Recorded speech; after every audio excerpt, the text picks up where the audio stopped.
प्रयागराज के चकिया मोहल्ले में स्थित अतीक अहमद के कार्यालय से एक दिन पहले भले ही खून के निशान और तमाम चीजों के मिलने की बात कही गई हो, लेकिन पुलिस इस पूरे मामले को लेकर कितनी सजग है, आइए उसकी एक तस्वीर दिखाते हैं। प्रयागराज के कसारी मसारी मोहल्ले में स्थित ये मकान अतीक अहमद की फरार पत्नी शाइस्ता परवीन का है। शाइस्ता परवीन का वो मायका जिस घर के अंदर अतीक अहमद और शाइस्ता की फैमिली फोटोज लगी हैं।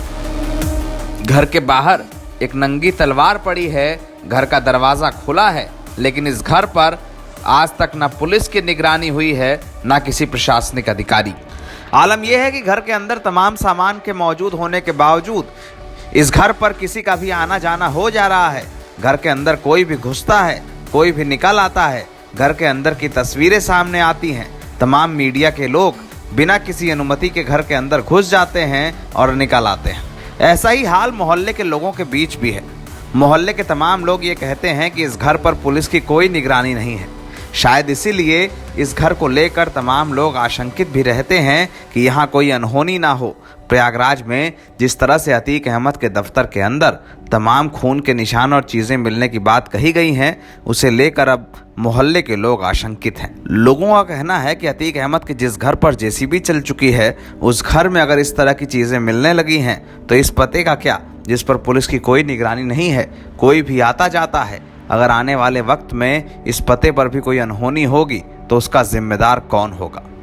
इससे पहले अतीक अहमद के चकिया स्थित आवास पर एक चाकू, खून से सना हुआ दुपट्टा, खून लगी चूड़ियां और खून के निशान मिलने की बात कही गई थी।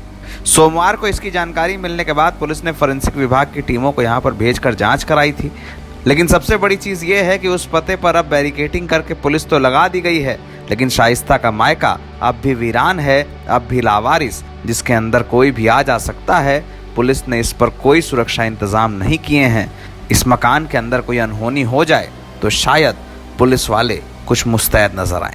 अभी जैसे हम मौजूद हैं, ये प्रयागराज के चकिया मोहल्ला है और चकिया का वही मोहल्ला है जहां अतीक अहमद अशरफ का घर था जो अब ध्वस्त कर दिया गया। उनके घर से मुश्किल से 10 कदम आगे ये दक्षिण साइड में एक गली जाती है, जहां पर अगर हम बताएं तो 17, 19 के बाद और 21 के बाद अतीक अहमद के जिस घर पर ध्वस्तीकरण हुआ तो वहाँ से उनके बच्चे, शाइस्ता परवीन उनकी पत्नी और बच्चे, आप देख सकते हैं कि यहाँ मेरे बगल में ये घर है जो है, यहाँ एक ध्वस्त घर था जिसको 1 मार्च को ध्वस्त किया गया। इस मकान को आप देख सकते हैं, 1 मार्च को इस मकान को इसलिए ध्वस्त किया गया पीडीए द्वारा कि यह नक्शा नहीं पास है, अवैध है। लेकिन उसके परिप्रेक्ष्य में यह था कि शाइस्ता परवीन और बच्चे इस घर में रहते थे। शाइस्ता परवीन और बच्चे वही हैं जो उमेश पाल हत्याकांड में नामजद अभियुक्त हो गए। लेकिन अब बात हम दूसरी करते हैं कि उनके सामने जो है मोहम्मद हारून, जो उनके पिता हैं शाइस्ता परवीन के, वो रहते हैं, मतलब शाइस्ता परवीन का मायका है।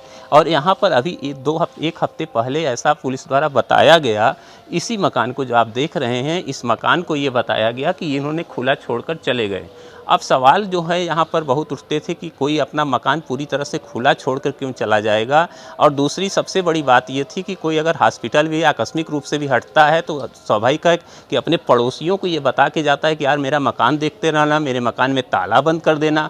तो ये दूसरा सवाल है कि अगर आकस्मिक रूप से ये मकान खुला हुआ था, आसपास के लोगों ने बताया कि ऐसा नहीं था, ये मकान पहले बंद था, किसी ने ताला तोड़ दिया। तो ये बहुत बड़ा सवाल पुलिस के सामने है कि आखिर इनके मकान को खुला रूप से क्यों छोड़ा गया।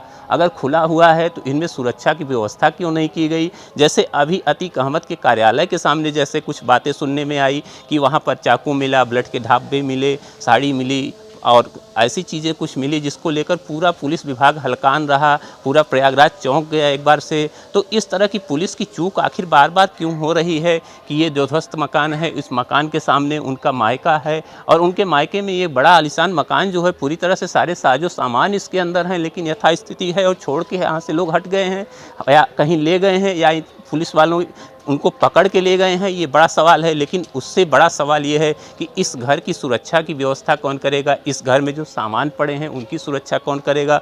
और दूसरी बात है कि जैसे सब लोग देख रहे हैं कि दरवाजे पर एक म्यान और खुली तलवार पड़ी है, तो ये क्या संदेश है, इस पर भी बात हो और मोहल्ले वालों के लिए कम से कम ये सुकून हो कि इसकी देख रेख के लिए कोई यहाँ आ जाए, तो कम से कम यहाँ के जो बच्चे हैं, जो आवागमन है, जो यहाँ का आवाम है, इस बात को लेकर संतुष्ट रहे कि हाँ हमें भी सुरक्षित हैं, हम यहाँ सुरक्षित हैं, यहाँ कहाँ अराजक तत्व तो नहीं आ रहे हैं। इस तरह की कई बातें लोग यहाँ कह रहे हैं और एक बार फिर से पुलिस उसी पर चलेगी कि पहले तो अपनी वीकनेस छोड़ेगी और बाद में उसके पीछे पीछे दौड़ेगी।